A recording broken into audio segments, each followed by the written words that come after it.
Ассалаумағалейкум, қадірменді жамағат, қадірменді әлеумет. Бүгінгі темамызда өткенде мынау айтып өткеніміздей мүшірік, мұнафиқ, әруақ, періште, жын, шайтан деген сияқты осы нәрселерге жалпылама мағлұмат ретінде айтып кетерміз, айтамыз дегенбіз. Енді соған жетіп отырық. Бұл енді 21-ші ролик болады. Енді мына жерде мынау жалпы тәртібі шайтани позицияны қалай ажыратуға болады, сосын періштелер әлемі, содан кейін төменгі вибрация 36-тан 036 коды бойынша жындар, бұлардың бәрі кәдімгі мына Құранда айтып отырғандай жан, тән, рух деп бөліп қойып Құранда. Енді осы темалар негізінде біраз әңгіме өрбітпекпіз. Енді байқасаңыздар, қазір мынау TikTokта тәңіршілдер мен ислам деген бір нелер бөлініп алды дағыны. Бұл кәдімгі бір ұлттың массасы бөлініп алды да, Құранмен кәдімгі тәңіршілдер болып қазір айтысып тартысып жатыр. Енді осының негізінде бұлардың өзіндік позициялық орындарын анықтап беру мәселесі туындайды бұда. Яғни не себепті? Бұл жерде жаңағы мынау Құранды толық мәнінде түсіну үшін бұлардың кәдімгі позициялық орындары айқындалу керек. Яғни мынау айтып өткеніміздей между язычником и цифровником дейді. Жындар мен шайтандар ісі. Бұны қалай анықтауға болады? Мысалы үшін мына жердегі қарасаңыздар, мына жерде мынау вибрация деп тұр, бірақ мына жерде теріс түсіп отыр. Мына вибрациялық нелері жаңағы мына цифрлық танымда орындары, яғни 360 градус, сосын 180 градус, 36-тан 036. Енді вибрация дейміз ғой, енді былайша айтқан кезде қозғалыстық толқындар. Бұл жаңағы цифрлық мәнерде бұлардың бәрі қалай анықталынады? Вибрация, яғни 360 градустық, бұл тіл функциясы. Бұны шайтан дейді.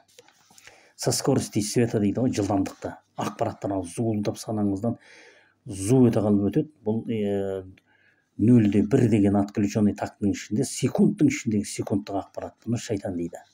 Яғни бұл бөлік біздің мына ағзамызда тілімізге байланған. Одан кейін ортаңғы вибрация 180 градус. Бұны періштелер дейді.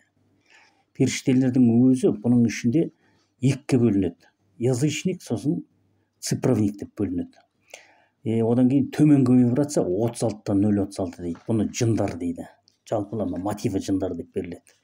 Өйткені бұларда көбінесе жаңағыдай қысқа нұсқа звуктар, сондай жаңағыдай өздерінің ішкі температуралық көпшік мәселесімен байланысты болып келеді.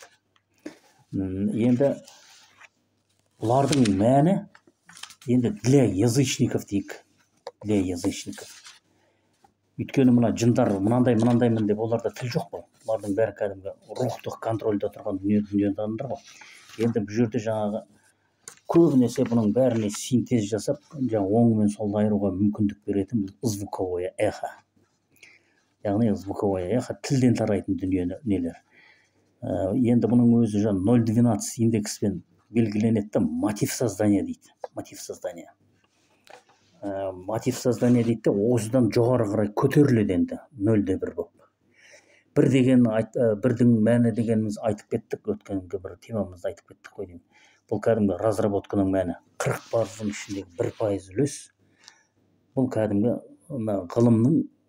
ғылым іздеу парызы бойынша 1%-тік бөлік 40%-тың ішіне кіретін. Ғылымның тұздығы деп атаймын мен өзім.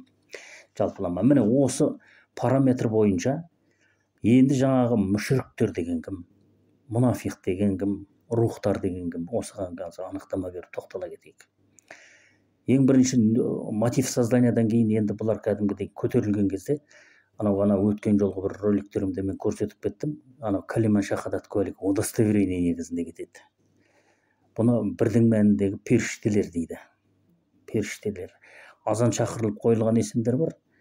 Осы негізде куәлікке келеді тағыны. Міне осыдан бастап 180 градустық таныммен бұлар өздерінің позициясын ұстайды. Енді одан кейінгі бұл параметрдегілердің көбісі 360 градустық неге жатып алғандықтан, тіл позициясына звуковое эхо дейміз ғой, соған бұлар жатып алғандықтан бұларды не дейді? вибрациясы өте жоғарғы жиілікпен айтылатын ақпарат без микрокосмосного синтеза дейді. Синтез жасай алмайды, бірақ сол 360 градустық жылдамдығында кәдімгідей ақпараттарды су шағызатындар. Бұларды не дейді? Шайтандар дейді. Язычники дейді. Мына енді бір ғана түсінікпен айтатын болсақ, бұларды язычники дейді. Мүшірік дейді. Енді соның ішінде мүшірік дегендер кімдер? Содан кейін мұнафиқ дегендер кімдер?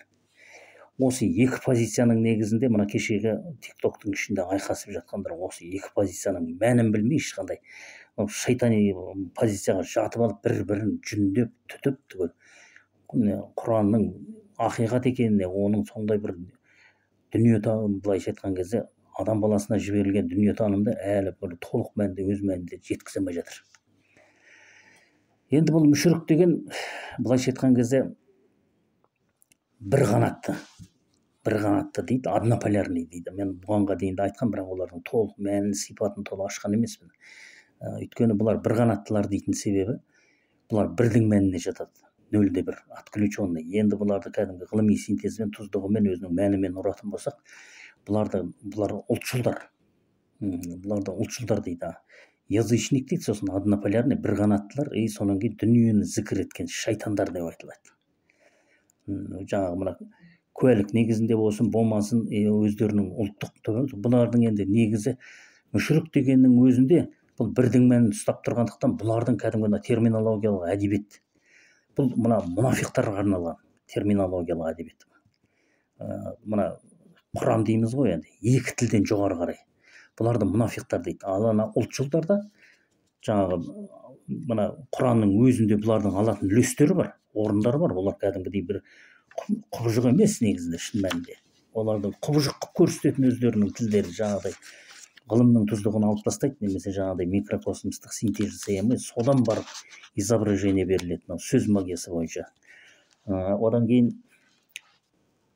былайша айтқанда енді оны ғылымның тілімен айтатын болсақ, нацист, оригинальный, фашист деген мағынаны білдіреді. Ғылымның тұздығын араластырып айтатын болса, егер оны Құранның мәнімен айтатын болса, бұл пайғамбарымыз кезінде бұның бәрін жаңағыдай былайша айтқанда тігісін жатқызып айтқан кезде бұларды мүшірік деп солай етіп сипаттаған. Яғни Аллаға серік қатушы, язычник деп солай сипатын берген. Одан кейін мұнафиқ деген, бұлар енді разработкадан өтіп, оңы мен солын ажыратып, періштелердің ішінен шығатындар. Бұларды мұнафиқ дейді. Екі тілден жоғары қарай. Енді бұл мұнафиқтарға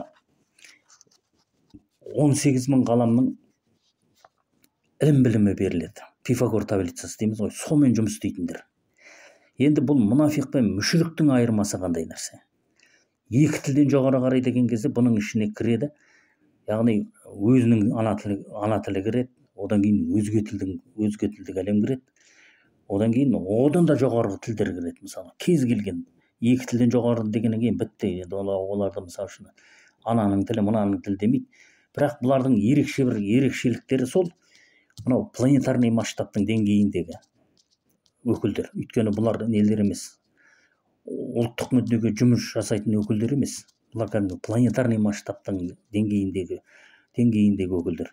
А мына мүшірік дегендер, бұлардың позициясы координаттық ұстаным, отбасы, ошаққасы. Өзінің жаңағы семьясы дейміз ғой, енді өзінің ұлтының мүддесін сондай қорғайтындар.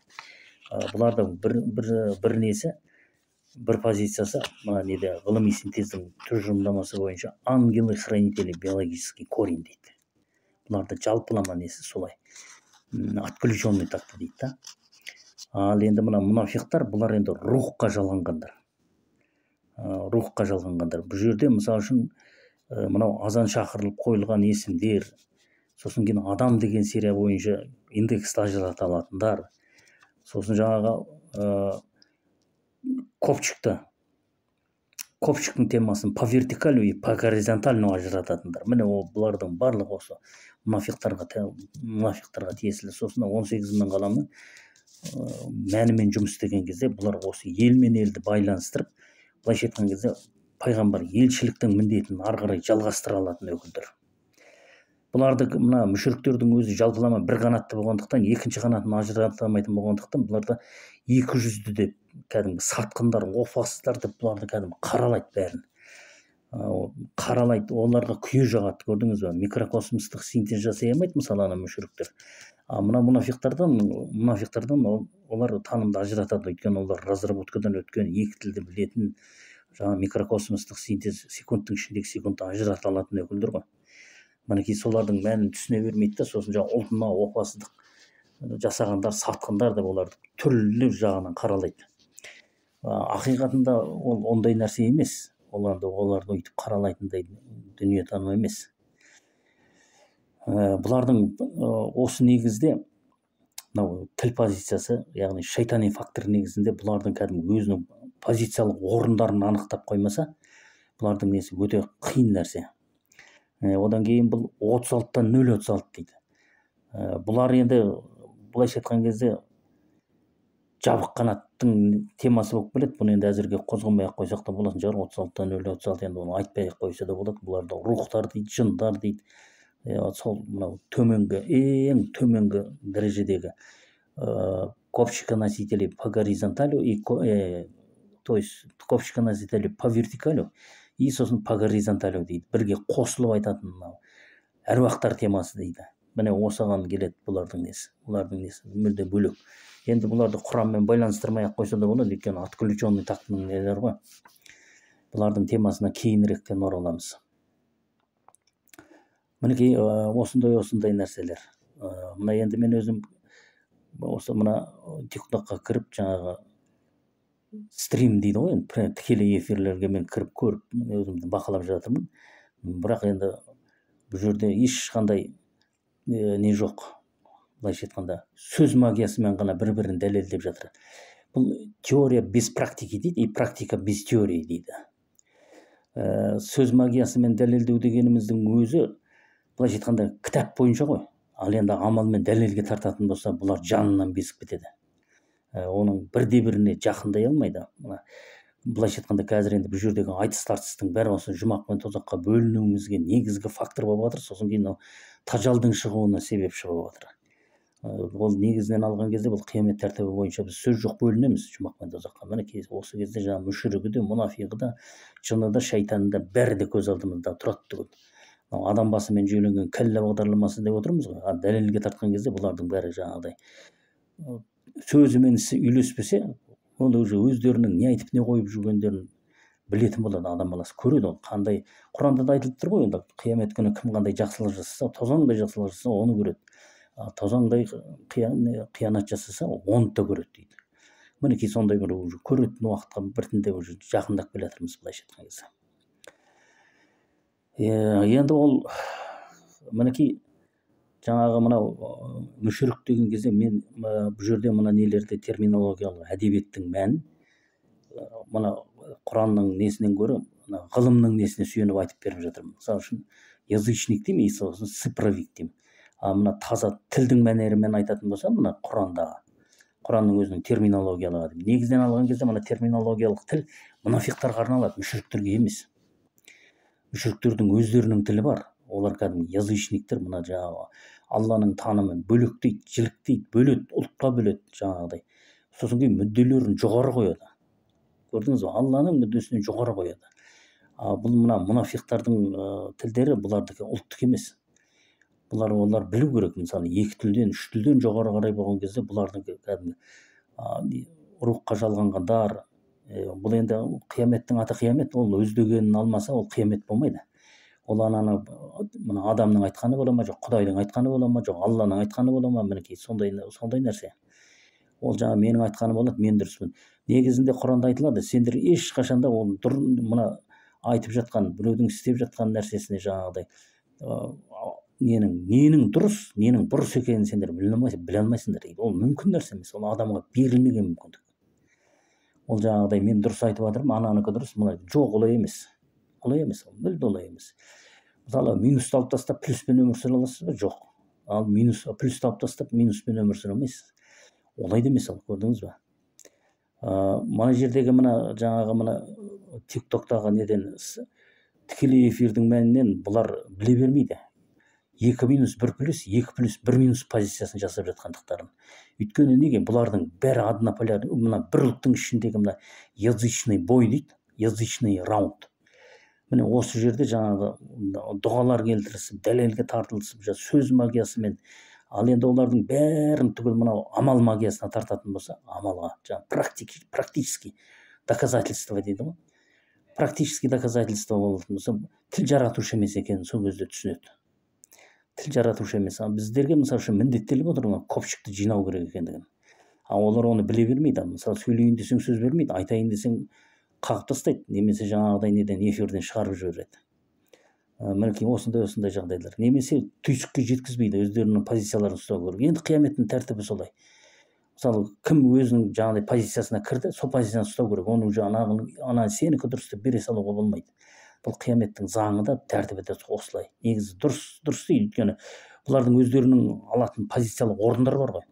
Мысалы мүшіріктің несі өзінің ұлттық мүддесін, өзінің кім екенін танып, мінекей сонан кейін бар уже позицияны келесі өзінің ұрпағына жалғастыру керек. Бұл жерде оның алатын орны жаңағы мен айтып отырмын, терминологиялық синтез негізінде ғылыми тілдің мән мағынасында бұлар жаңағыдай не деп айтылады?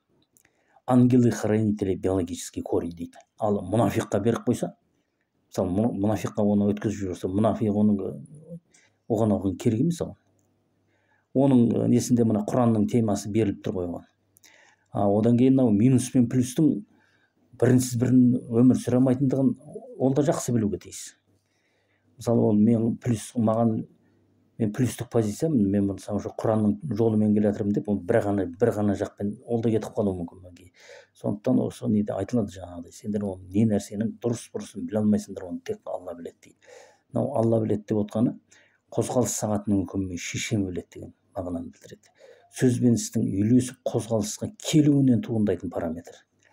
Мына кейбіреулер бұл Алла дегеннен кәдімгідей былай звуковой эхоның несіне жаңағы 360 градустық позициясына отырып алады. Бұл кәдімгі Алланы без разработки, мен айтып отырмын ғой, жаңағы теория без практики, практика без теории дейді.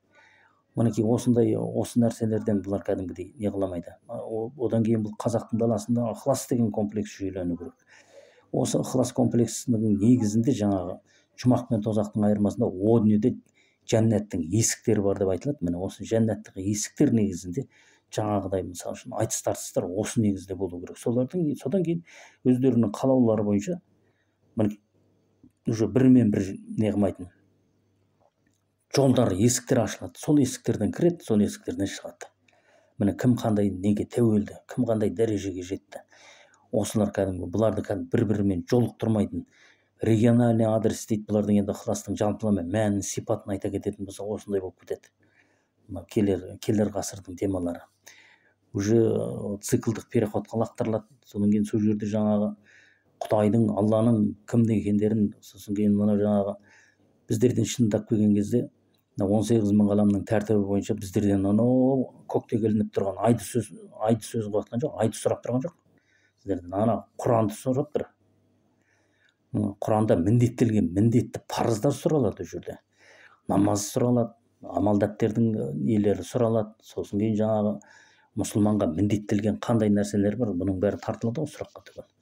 Енді мына неде отырып алып көкке ілініп қойылған Марсты әңгіме қылып жатыр, айды әңгіме қылып жатыр. О жаққа барып гүлегіп, ана жаққа барып егін жыртып кел деген жоқ қой. Әңгіме мына жер жаһанның тағдырындағы міндеттер. Содан кейін қияметтің болатындығына сену. Жеті иман сериясы бойынша осы не бітірді адам баласы? Мінекей солардың мотивтері ғой сұралатын нәрсе. Осының жолындағы әңгімелер. Мінекей осындай темалар.